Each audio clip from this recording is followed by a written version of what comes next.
शायद अब पाकिस्तानियों ने शुमाइल हुसैन को थोड़ा सा सीरियस लेना शुरू कर दिया है कि आज की जो उसकी इनिंग है उसने उसे बना दिया है पाकिस्तान का वो पहला प्लेयर जिसने अपनी पीएसएल की पहली 2 इनिंग्स के अंदर ही लगातार 2 50s लगा दी हूं।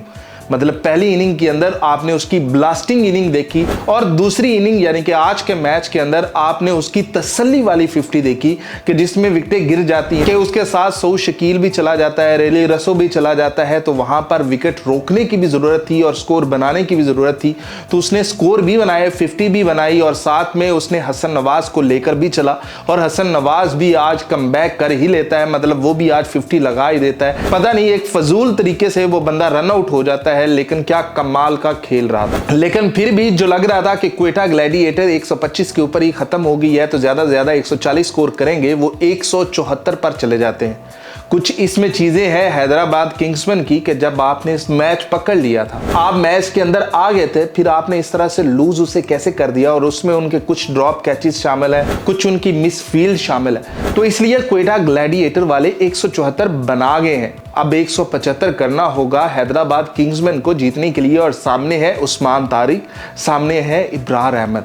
इन दोनों से बचकर इन दोनों के 8 ओवर से आपने बचना होगा और फिर आपने 175 स्कोर करने होंगे। तो उसके लिए आपके जो साय मजूब है उसको भी चलना होगा और बाकी प्लेयर्स को भी अपना हिस्सा आज डालना होगा, फिर ही आपके हिस्से में ये जीत आएगी। क्योंकि अगर आप क्वेटा ग्लैडिएटर्स से नहीं जीत पाते हो तो फिर आप सोचो कि आप बॉटम में ही रहने वाले हो, आप ऊपर नहीं जाने वाले हो।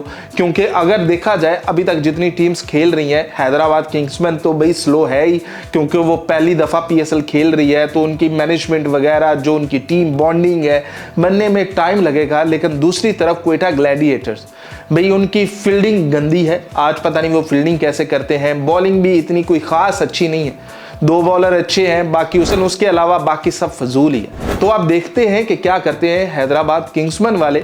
लेकिन अगर शुमाइल हुसैन की बात करें तो भैया वो अपना टैलेंट बता रहा है कि मैं खाली पर्ची नहीं, मैं टैलेंट भी बहुत अच्छा हूं।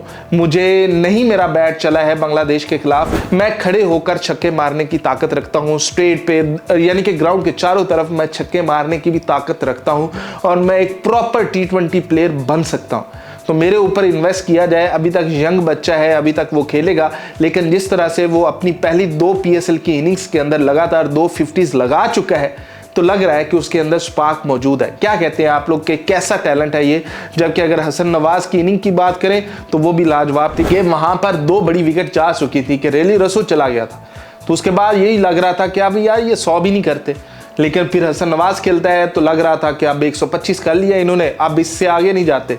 लेकिन वहां पर आकर एंड पे इब्रार अहमद भी छक्के मार जाता है, करण भी छक्के चौके मार जाता है। इब्रार अहमद के चलो 2 चौके ही हैं, तो कमाल की एक पार्टनरशिप्स बनती गई हैं, कमाल के चौके छक्के लगते गए हैं और हैदराबाद किंग्समैन की तरफ से कुछ ड्रॉप कैचेस की वजह से ऐसा सीन बनते गए हैं, जबकि उनके अपने कप्तान ने कैच ड्रॉप किए।